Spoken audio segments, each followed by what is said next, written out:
Please Shahzad. Assalamualaikum everyone. Thank you very much Asif bhai, thank you very much Yasir to having me here. Thank you all the panelists. So as most of you would be knowing that my name is Mohammad Shahzad Hussain and I'm contesting for SRC election. I am a director in Yusuf Adil Chartered Accountants in BPS function, that is Business Process Solutions. I did my articleship from ENY. I've been with EY for I think 12-13 years till I was senior manager there. I've also worked in PwC, Dubai and Abu Dhabi, and I've also worked in industry in Oman. So I've got a diversified experience of working in Pakistan as well as in overseas. So I can understand, I can relate to certain issues which the overseas members face. Similarly, because in my current role and even before, I've been involved in ERP implementations and BPO services. So I can relate to the modern demands of the profession as well. So basically, this is my introduction. This is what I've done. So I think it will be better if we can start the Q&A session because my profile and everything has been shared with all of you guys at different times. Humayun Habib साहब आए हैं हमारे साथ जो है Malaysia से. हुमायूं भाई. जी अस्सलाम वालेकुम, क्या हाल है आपका? Alhamdulillah. Thank you so much for having me. Thank you so much for organizing. So I think I saw a couple of the videos that you shared, and you know, so मेरा question again would be probably more specific to the overseas Pakistanis. के overseas members जो हैं हमारे, how do you foresee engaging them, especially the ones who have been disengaged? Like कुछ लोग हैं जिन्होंने दूसरी memberships ले ली हैं, they are not paying the membership fee also for different reasons. So where do you see the overseas members contributing and re-engaging? What will be your plan for that?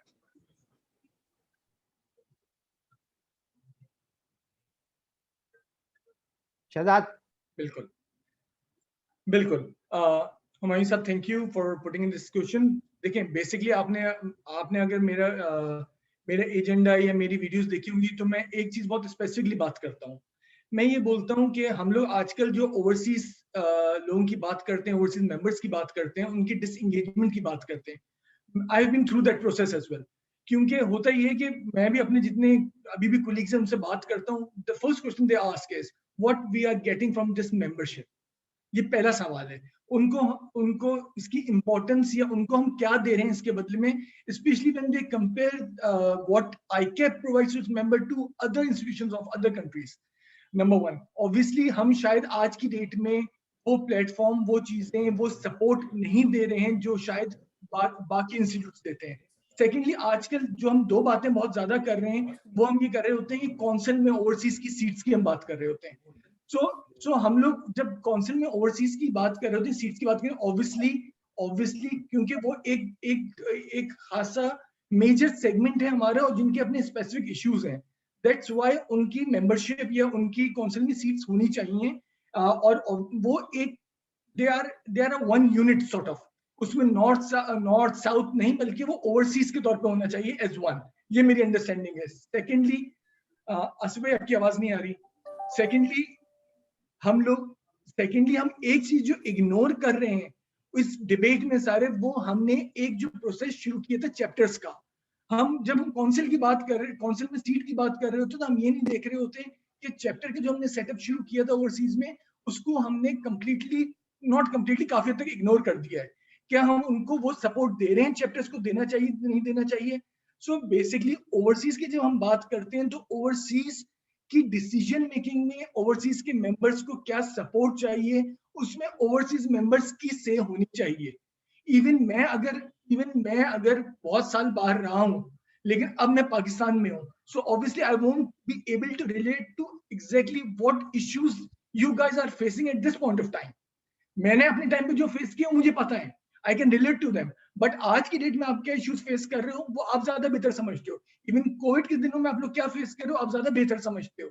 Institute आपको क्या support दे रहा है, कितना support नहीं दे रहा, मुझे नहीं पता. ओवरसीज चैप्टर्स के केस में आप लोगों को फाइनेंशियल सपोर्ट होती है नहीं होती है, मतलब या मतलब हमें दोनों चीजें लेके चलनी है। अगर हम काउंसिल में सीट ले भी आते हैं तब भी उससे सिर्फ काउंसिल में सीट लाने से काम नहीं चलेगा, हमें चैप्टर्स को स्ट्रॉन्ग करना पड़ेगा कि chapters are the working operational arms हैं आपकी। तो हमें इंगेजमेंट मुख्तलिफ उसमें चैप्टर्स के थ्रू, काउंसिल में सीट के थ्रू, इंडिविजुअल बेसिस पे। इवन अगर हम बात कर रहे हैं तो आईकेप की जो जब हम ऐप की बात करते हैं, ऐप के थ्रू जो है इंगेज कर सकते हैं। We need to bring them on board. हमें बताना पड़ेगा कि हम एज इंस्टीट्यूशन हम उनके लिए क्या कर रहे हैं। जी यासिर, आसिफ भाई। यासिर, आई थिंक, अच्छा Yasir please. Assalamualaikum Shahab bhai. Thank you very much for inviting us on this session.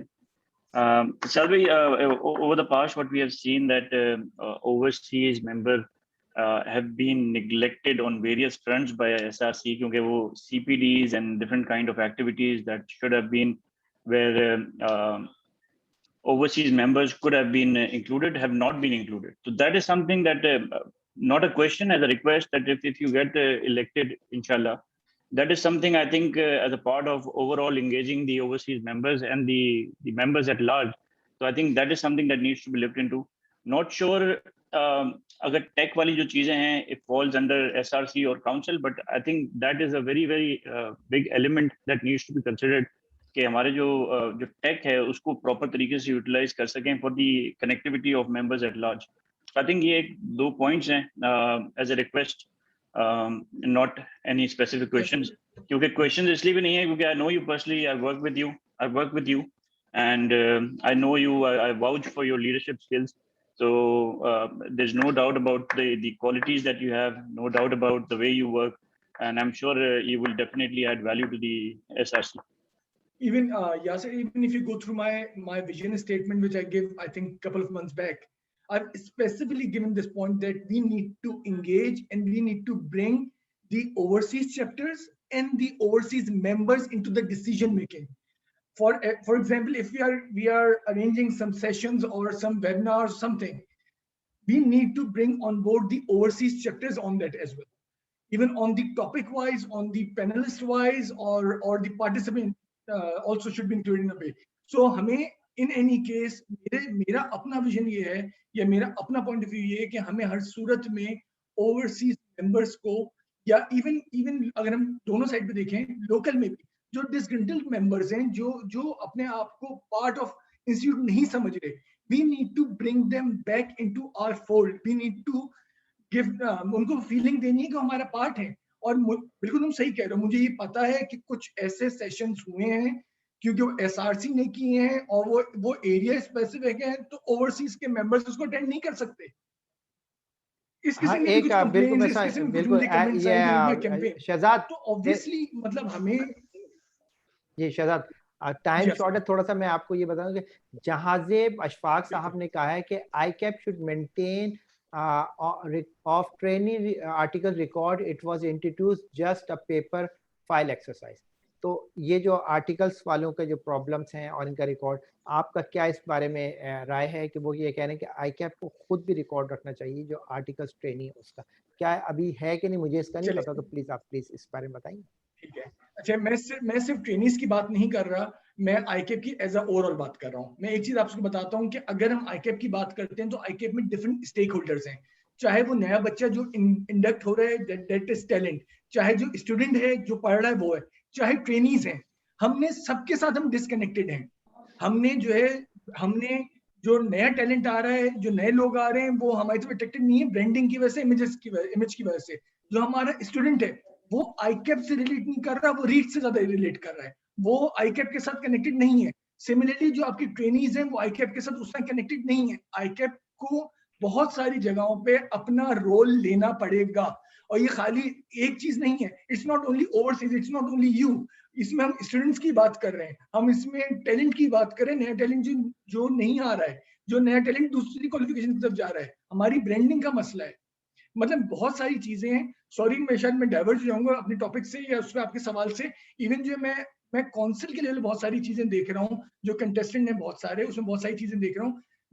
मतलब बहुत सारी बातें कर रहे हैं, उनको नहीं पता कि बहुत सारी बातें जो चीजें वो कह रहे हैं वो हमारे जो जो नया ऑर्डिनेंस गया हुआ अप्रूवल में, उसके अंदर चीजें हैं वो उन्हीं, उनको यही नहीं पता है, बहुत सारे हमारे लोगों हाँ, को ये तो सॉरी मैं आपको इंटरप्ट कर रहा हूँ, ये तो एग्जिस्टिंग काउंसिल मेंबर को भी बहुत को नहीं पता है कि ड्राफ्ट में क्या क्या ये तो ये छोड़ दे, ये एक डिबेट हो जाएगा तो फिर कंट्रोवर्सी हो जाएगी, क्योंकि हमने और यासिर ने we have been with you know, और यहाँ पे भट्टी साहब हैं, आसिफ कलीम साहब हैं, मुस्तजाब है, सरमद हैं और हुमायूं भाई हैं, हम लोग we have been talking with different you know, contestant, including the current council member, and some of them are unaware that what changes have been, you know, recommended on the draft, you know, अभी जो change आया है constitution में। और दूसरी बात ये है कि टाइम फ्रेम ये 5 साल हो चुके हैं उनको भेजे हुए भी, एंड इट्स टेकिंग टाइम। तो मैं बस टाइम की लिमिटेशन से आखिर में आपसे गुजारिश ये करूंगा कि आप अपने एजेंडे का की पॉइंट, योर 3 की पॉइंट्स प्लीज आप बताएं, ताकि जो पार्टिसिपेंट हैं वो जो हम लोग को पकड़े। बिल्कुल, देखिए सबसे नंबर 1 ये कि आईकैप को अपने तमाम स्टेक होल्डर्स को इंगेज करना जरूरी है, तमाम स्टेक होल्डर्स को कंसिडर करना जरूरी है। When I talk about stakeholders, again that includes the talent, that includes the students, that includes the trainees. मतलब हमें ट्रेनीज को सिर्फ फर्म्स के पास, हमें स्टूडेंट्स को सिर्फ रीड्स के पास, हमें ओवरसीज मेंबर्स को पता नहीं किसके पास, हमें नहीं छोड़ देना चाहिए। As an ICAP, as an institute, हमें तमाम स्टेक होल्डर्स की ओनरशिप लेनी है, उनके इश्यूज, उनकी कंसर्न्स को एड्रेस करना है, अपने तमाम डिसीजन मेकिंग में उन सबकी कंसर्न्स को इन्वॉल्व करना है, उनको लेके आना है। तो नंबर 1 एक चीज मैं ऐड करना चाहूंगा खाली, ऑब्वियसली क्योंकि आपको पता है एसआरसी का रोल जो है बहुत लिमिटेड है एज कम्पेयर टू काउंसिल, ज्यादातर वो प्रोफेशनल डेवलपमेंट से रिलेट करता है, उसमें ऑब्वियसली जो कुछ जितना कुछ हो सकेगा वो चीजें हम लोग उसमें इन्वॉल्व होंगे, वो करेंगे।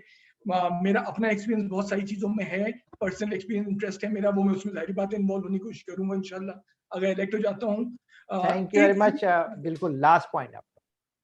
बिल्कुल, आज में एक चीज और है जो मैं कंसर्न कंटिन्यूसली सुन रहा हूँ, वो मैं सुन रहा हूँ कि हमारे जो स्टूडेंट्स हैं, जो आर्टिकलशिप वाले हैं, उनको बिग 4 में आर्टिकलशिप नहीं मिल रही होती और उनके कंसर्न बिग 4 होती है। तो व्हाई नॉट कि हम जो है वो बाकी जो हमारे फंक्शन है, बिग 4 में से ऑडिट नहीं है, बिग 4 में टैक्स भी है, बिग 4 में एडवाइजरी भी है, बिग 4 में फॉरेंसिक भी है। हम अपनी जो प्रपोज रिकमेंडेशंस हैं, जो हमारा 33% वाला जो इश्यू है कि ऑडिट में 33% होना जरूरी है, वो अगर वेव हो जाता है तो बहुत सारे स्टूडेंट्स हमारे ऑब्वियसली जिन्होंने टैक्स में मेजर करना है, टैक्स में करियर बनाना है, they can do their articleship in tax in big 4, they can do it in advisory, they can do it in forensic, वो मुख्तलिफ फंक्शन में कर सकते हैं। इस तरह मैक्सिमम नंबर ऑफ हमारे जो स्टूडेंट्स हैं वो बिग 4 के साथ अटैच हो सकते हैं, बड़ी फर्म्स या अच्छी फर्म्स, या मतलब उनको वो उनका आर्टिकलशिप मिलेगी। बहुत सारी चीजें हैं इस तरह की जिसको हम देख सकते हैं और सोचना चाहिए हमें। अब तो on that note, Shahzad, I think counseling plays an important role. Unfortunately, that is not there. People come in with the idea that if a chartered accountant is there, if he is becoming a chartered accountant, he needs to do audit. Whereas tax advisory, consulting, like you mentioned, वो भी सारे important aspects हैं जो कि neglected हैं, क्योंकि counseling किसी level पे नहीं होती. So I think that is something that should be introduced in ICAP at a certain point in time. दूसरी ये है कि मैं एक शहजाद की बात को करूंगा, नाउ बिग 4 सिर्फ बिग 3 रह गई हैं पाकिस्तान में, एंड हमें इस पे जैसा कि कल बात भी हो रही थी नजम साहब से कि एफर्ट्स करनी पड़ेंगी कि खाली बिग 3 बिग 4 नहीं है, दूसरी जो है बिग है वो भी कोई हमारी लोकल कंपनी भी कोई बिग कंपनी के फॉर्म में आए और उसके पास इस ये क्वालिटीज हों, वो सारी चीजें हों, वो सारी anyhow टाइम की लिमिटेशन के शहजाद साहब, thank you very much for your time and insight feedback. और यू नो एक यासिर कोई और का सवाल नहीं है तो shall we close please? I think, let me see, I don't think there's any other question. ठीक है, thank you very much Shahzad bhai, thank you Shahzad for your time, and inshallah we hope, wish and pray that you get elected. Best of luck. Thank you very much.